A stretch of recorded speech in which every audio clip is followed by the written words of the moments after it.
To the webinar. Good afternoon, and thanks for joining us for today's webinar, Inclusion Confusion. What is the Self-ID form and why is it important? My name is Carlene Crespo, and I'm an information specialist on the Mid-Atlantic ADA Center project here at TransCen, and I'll be serving as moderator for today's session. We are very pleased to have with us today Janet Fiore, CEO of the Sierra Group, as today's presenter. On slide 9, Janet is a national authority on disability, diversity, and compliance policy for business. She is the founder of the RecruitDisability.org job board, the Disability Recruiter Certification, and is an advocate and VR services provider since 1992.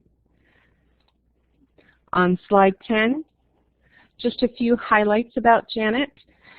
She's an award-winning social entrepreneur with multiple disabilities who trains and consults nationally on disability and employment policies and practices. Since 1992, Janet's firm, the Sierra Group, has accommodated over 10,000 workplace ADA scenarios across America. Her firm was the first AT provider to the state of Pennsylvania in 1992 and has since set the bar for driving up employment for Americans with disabilities.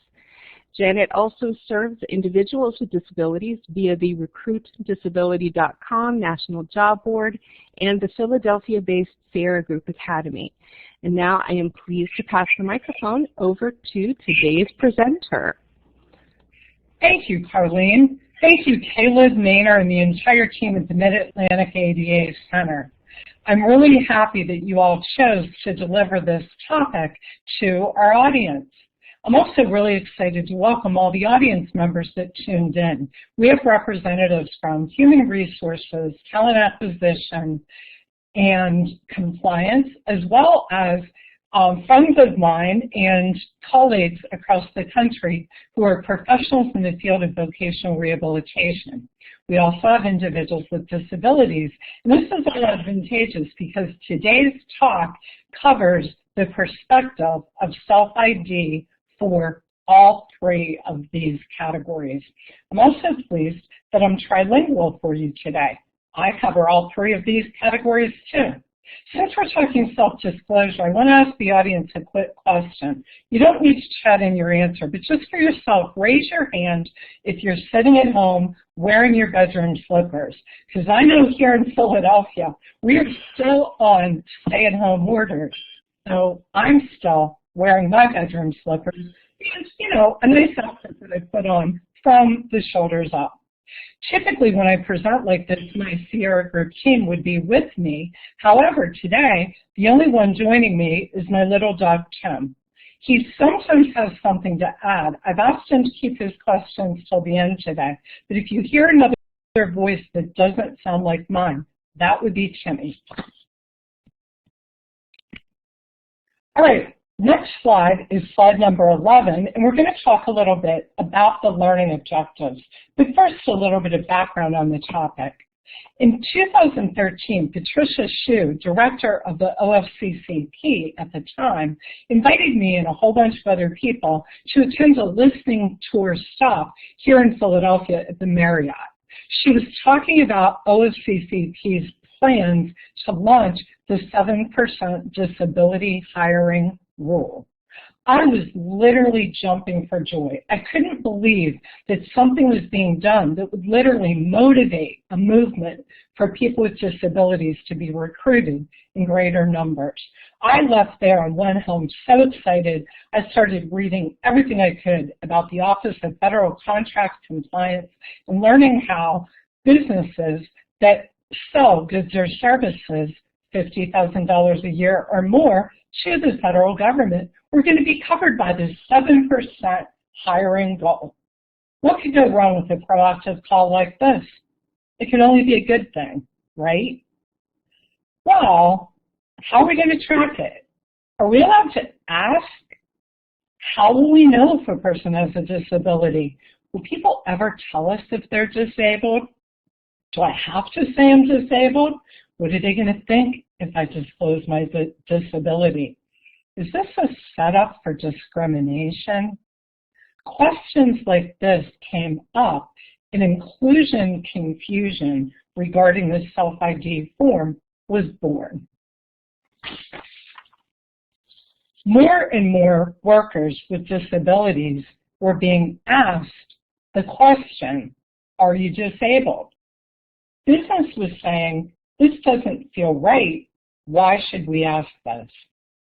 How many people are affected? Well, according to the CDC, 61 million Americans live with a disability, and roughly 30 million of them report a functional limitation. Of the people with severe disabilities and functional limitations, only 26% are currently represented in today's available workforce numbers.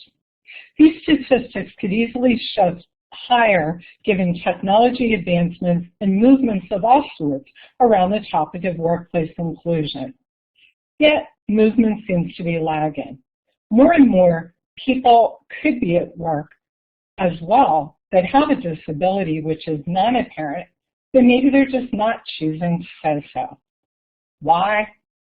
Stigma about the simple question. Do you have a disability? Why does this make us uncomfortable? We're going to take a look at what the self-ID form actually is, how it does and doesn't interact with the topic of self-disclosure, and how does this entire topic make people feel? Because, you know, how we act usually has a lot to do with how we feel. Slide number 12. We're going to go over some history. It's 30 years since the Americans with Disabilities Act passed. The history is important to today's topic because a timeline of events, some of them that kind of don't really line up really nice and neat with other events, have occurred as far as legislation that's really driven the movement toward how one talks about disability at the workplace. So, 1990, the ADA was meant to prevent discrimination in all areas of public life, including work. This, in fact, is what sparked the initiation of my company, the Sierra Group Incorporated. In 1992, the Rehabilitation Act was amended to give dramatic changes in how state voc rehab agencies handled an application for services. They had to basically now presume employability regardless of how severe a disability is. This is particularly near and dear to my heart because the first person I ever accommodated, someone who went on to become my accessible technology designer and web developer, Elliot Spindell, was an individual with C2 quadriplegia. His accident happened in the late 90s, and in the late 80s. And in 1990, he was still being told, you're actually too disabled to be served through the voc rehab system. Someone who can only speak and couldn't even move his head from an upward position was not presumed employable. Fortunately, the Rehab Act of 1992 changed all of that. Elliot was up on his game, stayed in touch with the right legislators about this, and in 1993, we got to work with him, accommodate him, and he went on to use speech recognition to learn how to access a computer. Clearly, back then, there was no self-ID form, and anyone meeting a person in a wheelchair was going to know that that person in the wheelchair had a disability. What else came along? I do want to add that there's a picture on slide number 12 that depicts President George Herbert Walker Bush, Justin Dart, and a few other dignitaries as he signed the ADA into law. Okay, moving along to 1998, electronic and information technology was the next significant amendment to the Rehabilitation Act. This, back in 1998, set the bar for federal government agencies to make sure their websites and all of their electronic information data and technology was fully accessible to people with disabilities. This alone was a big movement forward that you would have thought might have caught on everywhere. But that took a little while for digital access to come into play.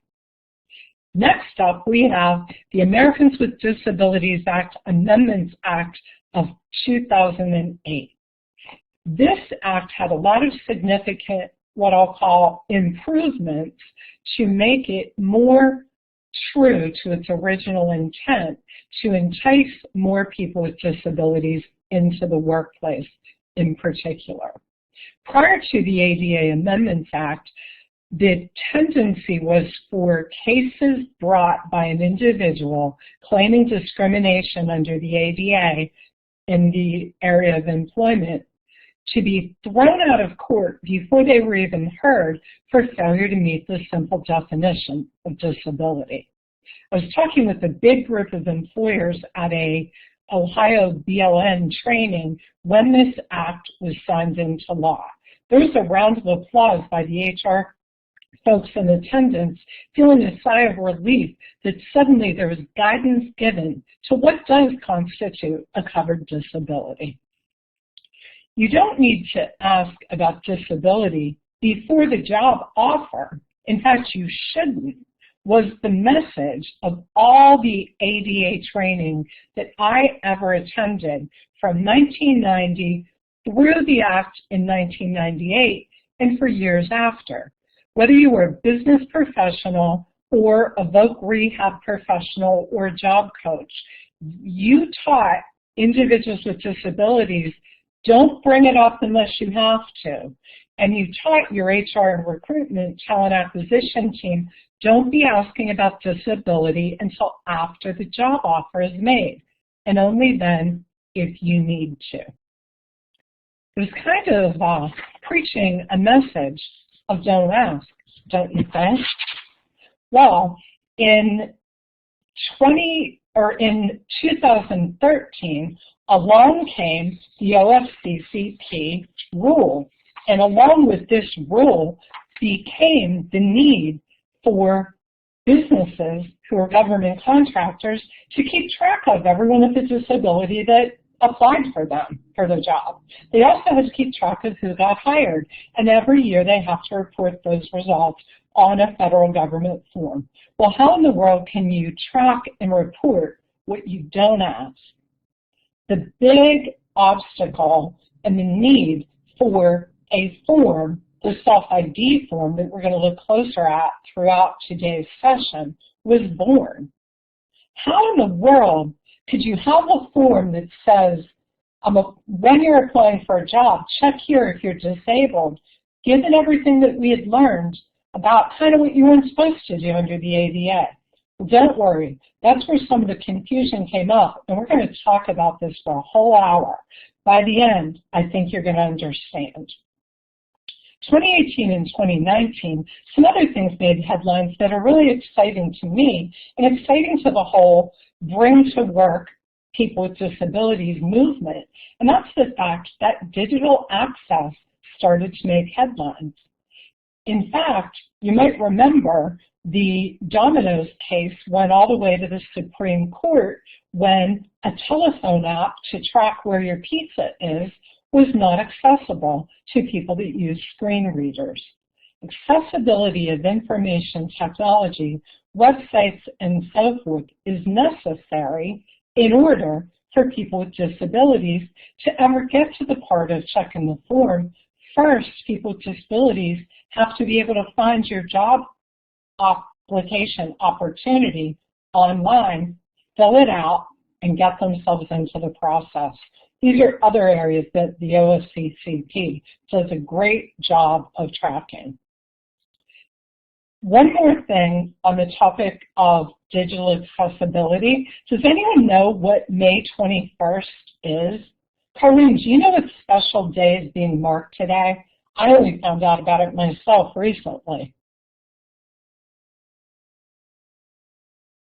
That's okay. Carlene may not be able to hear me, but let me tell you, most people don't realize it. Today marks the 8th anniversary of Global Accessibility Awareness Day. a day where IT professionals talk about access to the internet and how to make sure that the 1 billion individuals living on our planet who have a disability are going to be able to access information. In today's world, can you imagine what it would feel like to not be able to access a job application, a restaurant menu to order your dinner, the app on your phone to be able to do telemedicine? These are important issues. Slide number 13. From the ADA to the OFCCP 7% rule, why do we ask the question? Under Section 508 of the Rehabilitation Act of 1973, federal contractors are required to collect disability demographic information. Let's do a quick recap from our history lesson. The ADA said don't ask before the job. Voc Rehab learned don't talk about your disability unless you have to. And then along comes the self-ID question. How do we ask it, and why is the information going to be known, and how will it be used? First, we're going to talk about why. Well, the why is pretty simple. It's right on your slide. Because the OFCCP says you have to.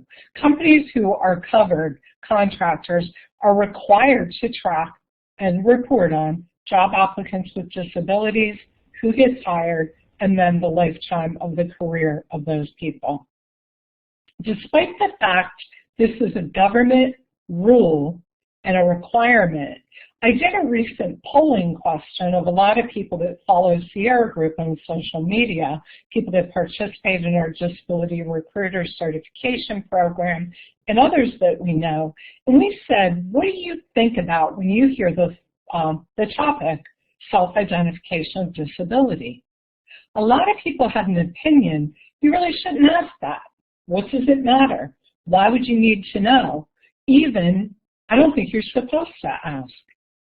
Well, probably because the ADA is 30 years old this year and the OFCCP self-ID form is 5 years old, the information hasn't quite caught up, and there's still confusion. Today we need to learn. Asking the question is something that's necessary, yet answering the question, that is another story, and people have a choice. Let's go with the age-old adage that what gets talked about gets done, and what gets tracked gets treasured. So it's a federal regulation. For everybody that has an opinion that says you shouldn't ask, let's just realize asking is important. So another exciting announcement for today's webinar. On May the 5th, literally, I think less than 24 hours after I submitted my final slide deck to Caleb at the ADA Center, the OFCCP went ahead and printed a brand new form. The new form, which we'll show you in a few minutes, expires in May of 2023. It makes a few, not too many, but a few relevant changes, and this is all contained in slide number 14. Highlights of the changes to the form, it's down to 1 page now. That's wonderful. There's some improvement in the language on the non-exclusive list of examples of what is a disability. They were regrouped and reworded a little bit for clarity. And again, listed on the form are only examples of what could be a disability. The government also tightened up and relocated some of what I'll call their lingo language, squeezed it all into a form, and nicely added a section called for employer use only. Companies can now use this to track details like the job title and the date of hire. This could really help with record keeping purposes, and this was OFCCP listening to the business community about updating this form. Most importantly, from my perspective, the new self-ID form removed the language that had the reasonable accommodation notice. Page 2 used to have a reasonable accommodation notice. I think that was adding to the fact that people thought checking the form might have been requesting an accommodation. That is not the case, folks. Checking the form does not ask for an accommodation. Let's move on to slide 15, and how will the information be used? All right, I have a disability. I'm applying for a job, and up pops this form that says, identifying yourself as an individual with a disability is voluntary. We hope that you will choose to do so. Your answer will be maintained confidentially, and it will not be seen by selecting officials or anyone else involved in making personnel decisions. Completing this form will not negatively impact you in any way. The form is voluntary. The questions are simple. Do you have a disability? Yes. I don't have a disability? No. Or I don't want to tell you. Choosing to answer is optional, but the business who's asking, they need to track that they're getting toward their 7% goal. Why? Well, because the OCCP says they have to. Sometimes we have to track things because what gets tracked gets treasured. And the more we work at an issue, the more progress we have. If you check the box, yes, I'm a person with a disability, will the person recruiting you find out about it? No. This is information that's tracked for statistical, census-like annual reporting purposes. The answer is not shared with anyone involved in the interview or the hiring process. It's not to be used in any way, i.e., it could be discriminatory to use that info in making the hiring decision. It's statistical tracking. Now this is good because it protects people like myself that want to check yes and ID from being discriminated against. What I might be confused about as a person with a disability or a voc rehab provider helping someone with a disability apply for a job, I may think that, well, I checked the box, told them, now they know. Everybody knows I'm disabled now, so when I show up, they're probably going to be ready to accommodate me. That is so confusing to individuals. And businesses, I want you to know that, because business still knows and understands how the ADA works and how when a person wants an accommodation, they need to request it. And then they need to self-disclose some information. And then there's the ADA interactive process.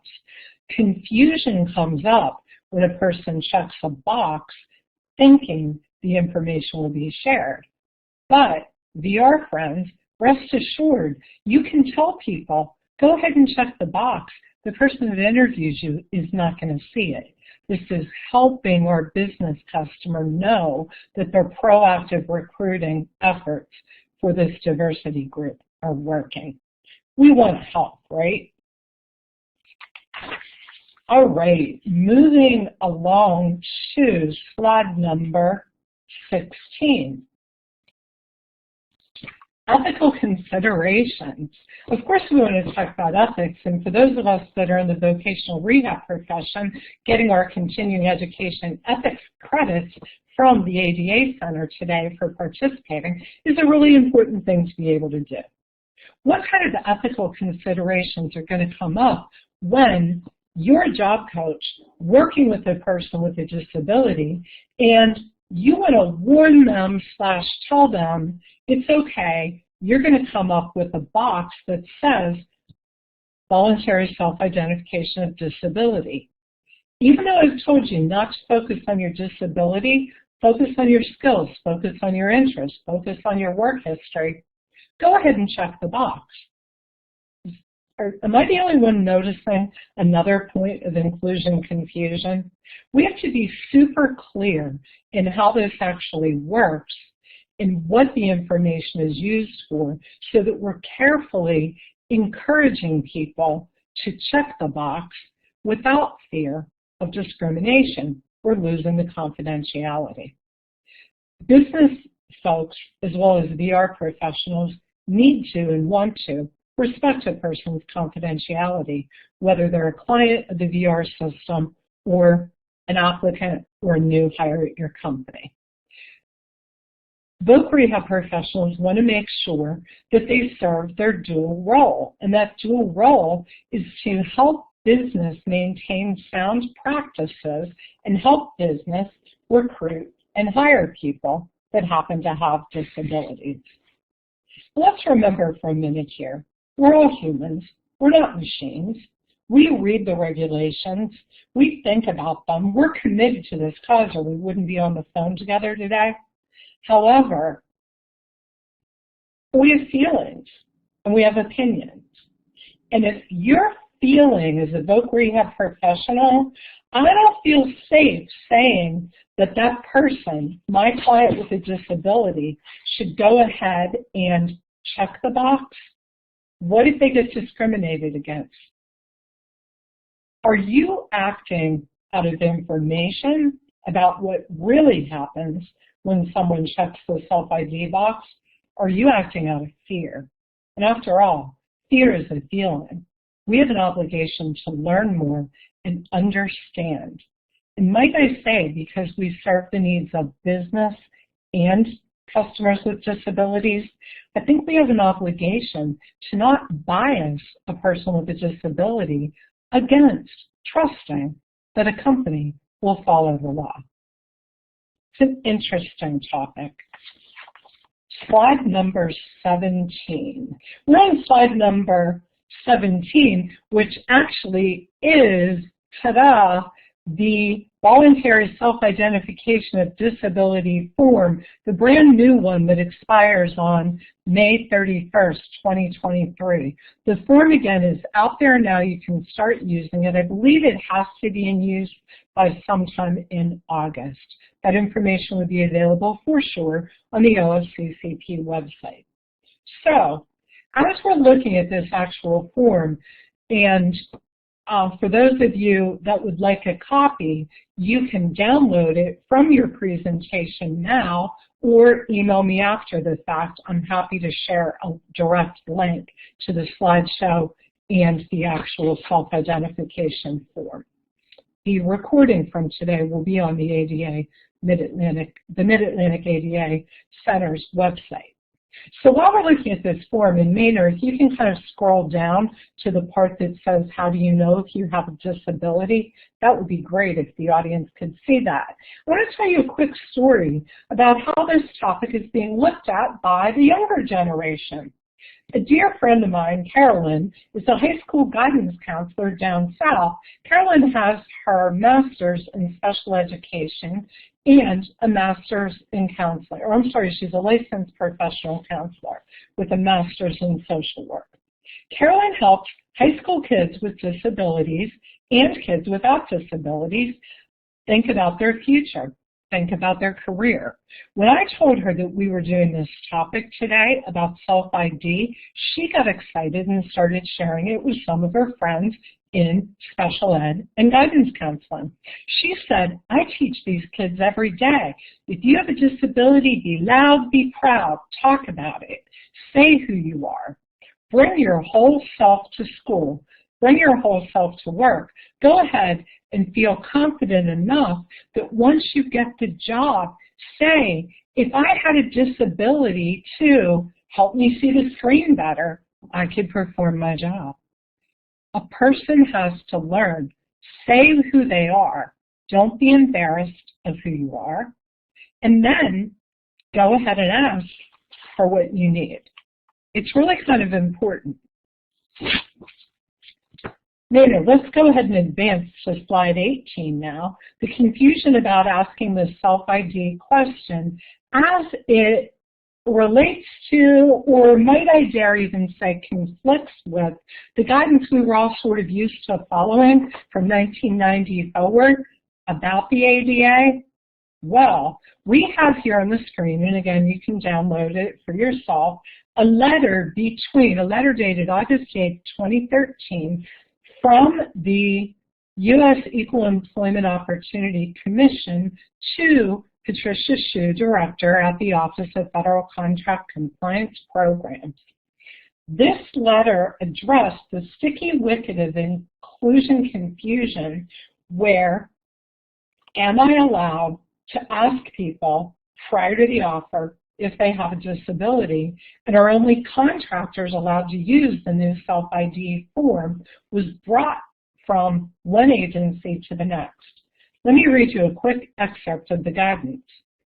The EEOC has from early in its ADA enforcement made explicit in formal policy and repeated in numerous policy and technical assistance materials ever since that any employer may invite applicants or employees to voluntarily self-identify as individuals with disabilities for affirmative action purposes, whether pursuant to a federally mandated affirmative action requirement such as Section 503, or a voluntarily adapted program. It goes on to say, yes, you may ask, is the person disabled? It's a voluntary question. If you're asking it voluntarily, go ahead and ask it, as long as the answer will be used to benefit individuals with disabilities, not to work against them. See, there are benefits to this form. We've covered a lot now on the topic of this self-ID form. Maynard, can we go ahead to slide 19, please? I don't know about you, but I need a break. Well, I'm the one talking, so you're probably fine. I need to take a quick drink of water. And Carlene, I'm going to ask at this point, are there any questions from the audience about what we've covered so far? Individual choice, what a VR professional should say, the company's role in self-ID, and is this really a benefit or an obstacle? Do we have questions yet, Carlene? Hi, Janet. Thanks so much. We don't have any questions yet at this time, so catch your breath for a second, and then I guess we can move on to part 2. Excellent. That must mean I'm doing a really good job of explaining everything, or the bedroom slippers were leading to afternoon nap, and that's okay. This session is being recorded if you have to zone out. All right, let's move along to, let me find my slide advancer. All right, let's move along to slide number 20. The difference between self-identification and self-disclosure. I wish the word self and a hyphen didn't start both of these terms, because I think it would be easier to keep track of. So let's think of it this way. Self-ID, checkbox. Self-disclosure, I need an accommodation. Disclosure is anytime you share information about your disability in a context other than a formal self-ID program. When large companies, small companies, mid-sized companies, and any company that wants to run a voluntary self-ID campaign where they try to show their existing employees that they are welcoming of people with disabilities, it's a campaign where they're merely asking for a checkbox. Smart companies, however, promote during their self-ID awareness campaign, they promote, here's how you would ask for an accommodation if you needed one. Hopefully that is not confusing people. Checking the box as a person with a disability, I did not really tell HR or my manager what I need an accommodation for. I didn't even tell them that I have a disability. Self-disclosure, that's me raising my hand and saying, due to my visual limit that's disability related, I cannot see the papers that you print for every meeting in a 12-point font. With a reasonable accommodation, because of my visual disability, would you please print those in a larger font? Now they're going to ask me to give evidence that I'm not talking about something my eyeglasses can accommodate. I actually have a corneal disease.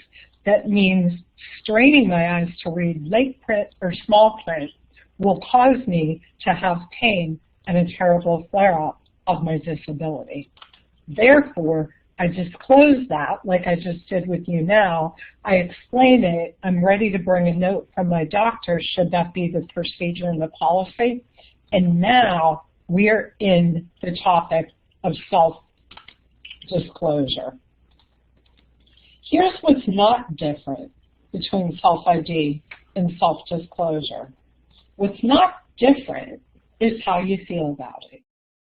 I'm going to go back for a minute to the fact that our polling question to the business audience said, don't ask. A couple of my business friends said, if I were disabled and I've read that question, I'd feel bad. Why do you want to know? Why do you have to ask? Voc rehab professionals, we want to protect and promote the people with disabilities who we're serving and trying to get to work. But what are we really doing when we say, don't tell them you have a disability? Are we telling them unwittingly, you have to hide that? Are we promoting the idea of shame just by saying not to talk about it? I don't know a bigger not talked about topic in today's workforce than the topic of disability. People are still uncomfortable about when to ask. You use the form I just showed you all. Check the box. That's a great way to ask. Individuals with disabilities and VR counselors, you need something to succeed at work. Be loud, be proud. Think about the guidance being given to the high school seniors right now. Don't be afraid to bring your whole self to work. The law protects you from discrimination. The ADA has a really good interactive process that it defines. Once a person self-discloses they need an accommodation, the interactive process means you're going to now start talking about it at work. You're going to talk with maybe your voc rehab professional for some help. You're going to talk with your manager. Management's going to talk with HR. HR might talk with legal. They might bring in an accommodations expert like Sierra Group to help figure out where are we with the need for an accommodation, and why don't we all just have a conversation. Talk about it. Don't promote shame. I really believe this need for more people to speak up and say they're disabled and to go ahead and self-disclose for an accommodation will strengthen our workforce. People with disabilities are wired for being agile, changing on a dime, working at home, working remote. This is a strong workforce. Let's help the topic of comfortable discussion about disability by talking about it more and by eliminating the stigma. Thinking that all of this might be difficult to keep track of, for the customers we work with, Sierra Group created the visual that's depicted on slide number 21. This is a visual of the Sierra Group's hierarchy of disability and inclusion.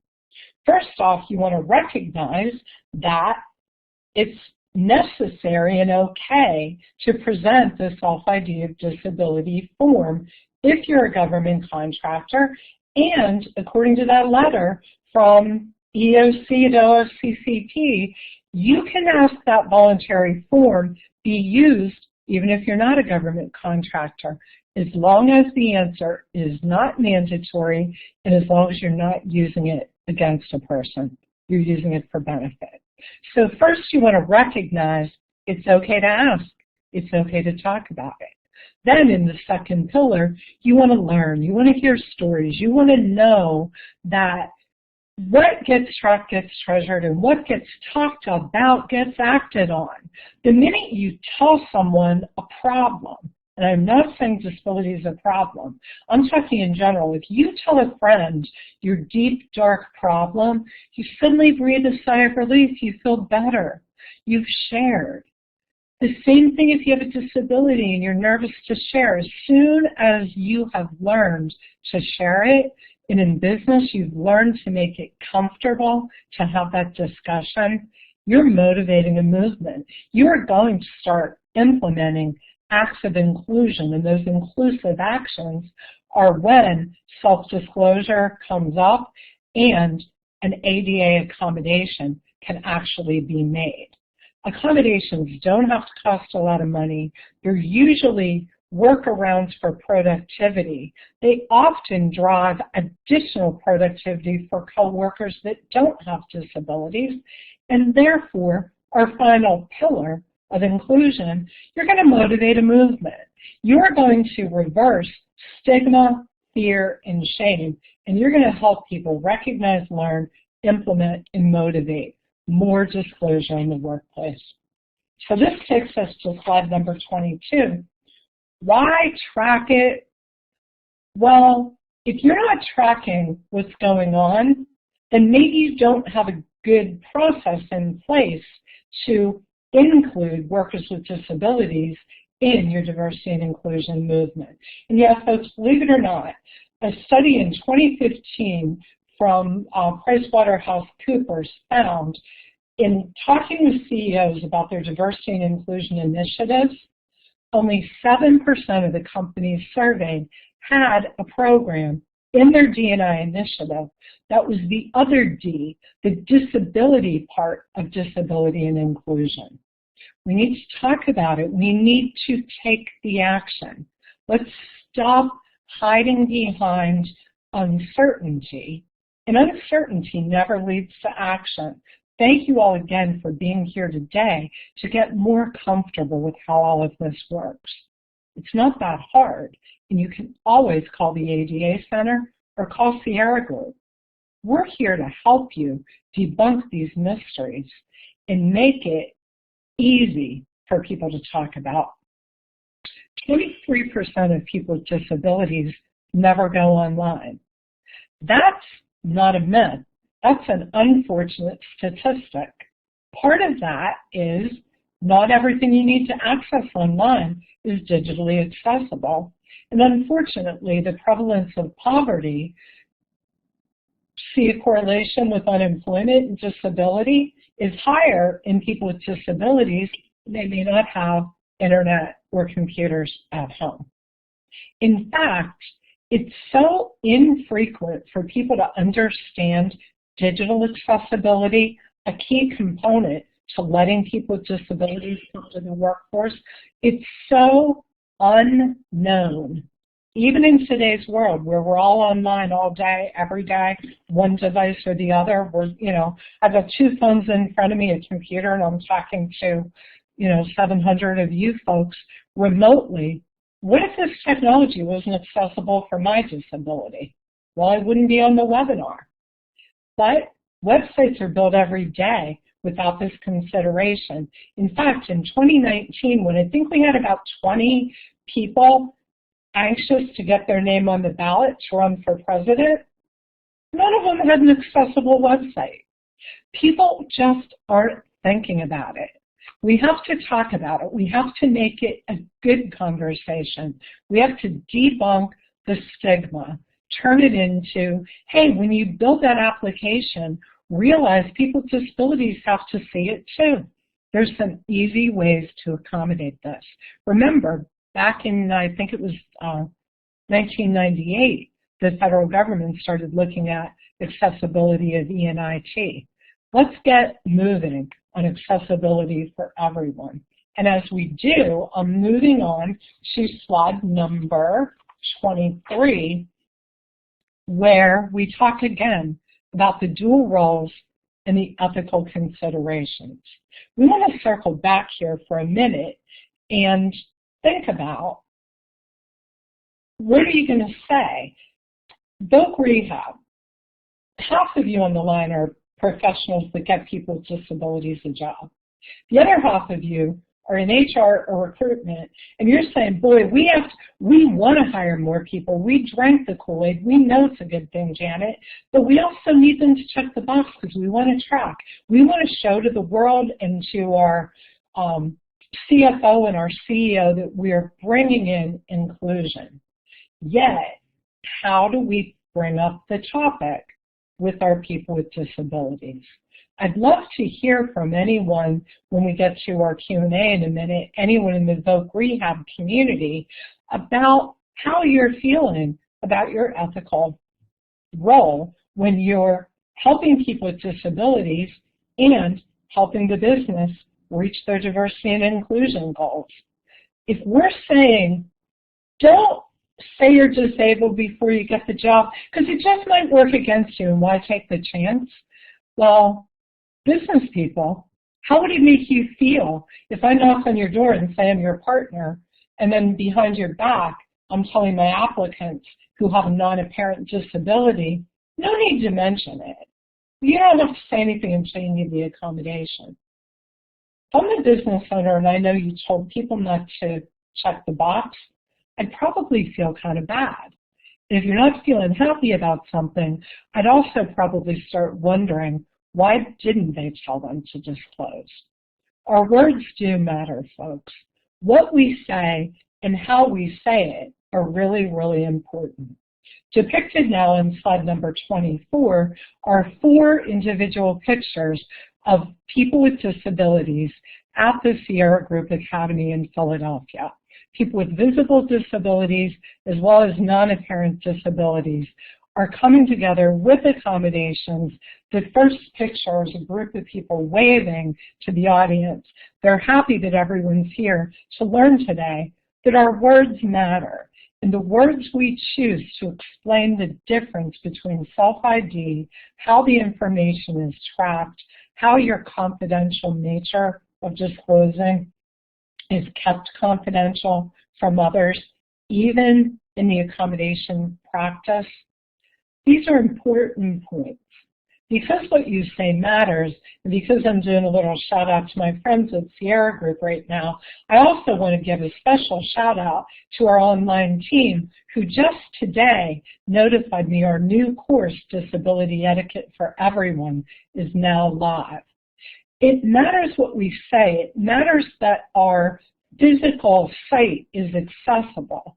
It also matters that people with disabilities are hearing it's okay to talk about it. Over 60% of people in the workforce who have a disability probably have what's known as an invisible or non-apparent disability. That's the topic of slide number 25, which again has 4 pictures of people with disabilities, those with and those without a visible disability. What do we want to say on this topic? Well, let me refer to my notes for a moment. We want to talk about the fact that if you have an invisible disability, maybe a mental health condition, and you see people with physical limits struggling and not asking for an accommodation, even though the disability is apparent, you're probably going to be nervous to disclose that you too have a disability. We need to make it okay to discuss. You know, the self-ID form can be used during recruitment. It can be used at the time of hire as part of onboarding. It has to be revisited every 5 years with a mandatory survey done to your entire workforce with the form every 5 years, but a lot of proactive companies send this form out once a year. You know, disability is not necessarily a static condition.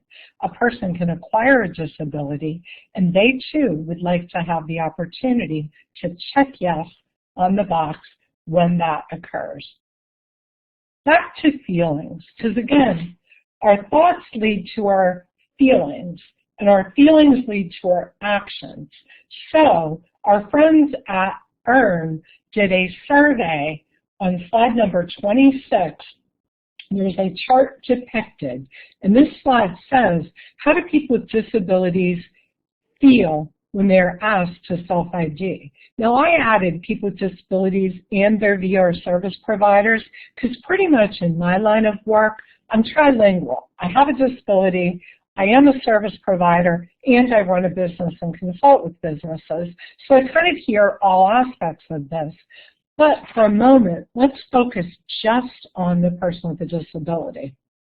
73% of people with disabilities surveyed in this EARN study say they feel it's a risk of being fired or not hired if they talk about their disability. 61% feel they could lose their health care if they disclose a disability.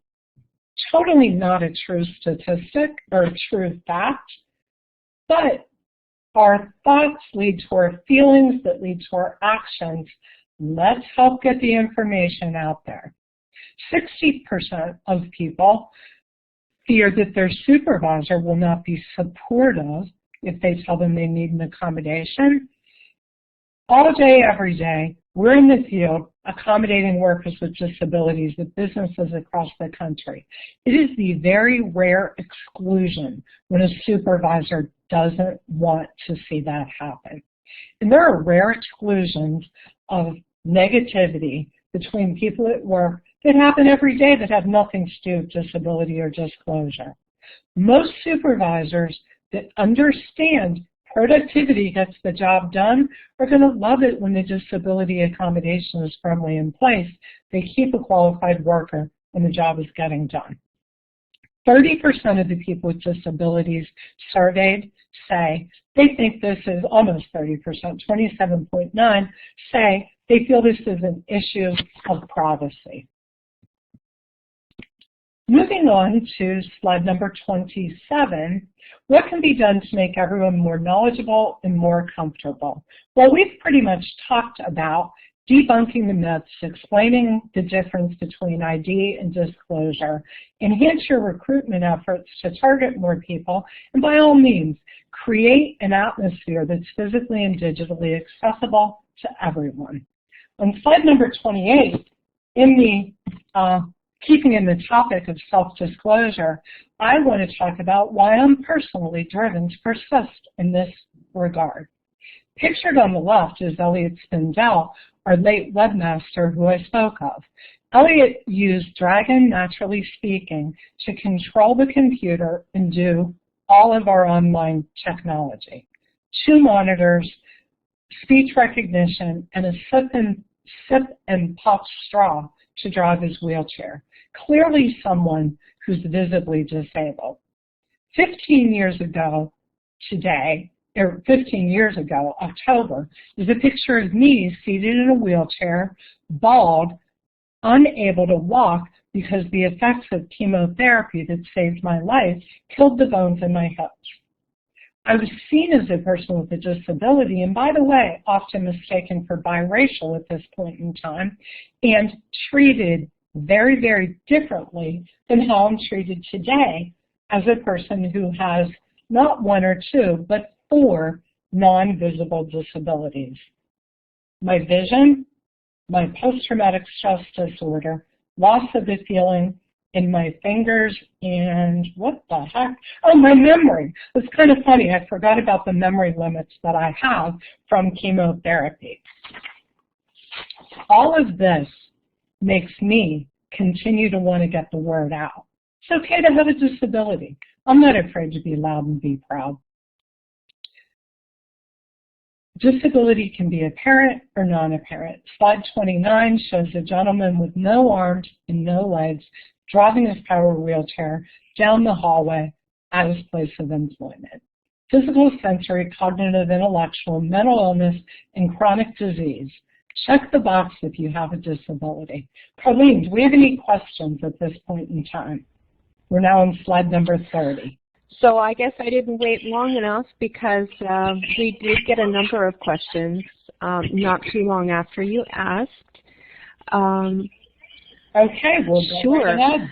So one of the questions is, could you speak a little bit more on what a substantially limiting substantially limiting a major life activity looks like?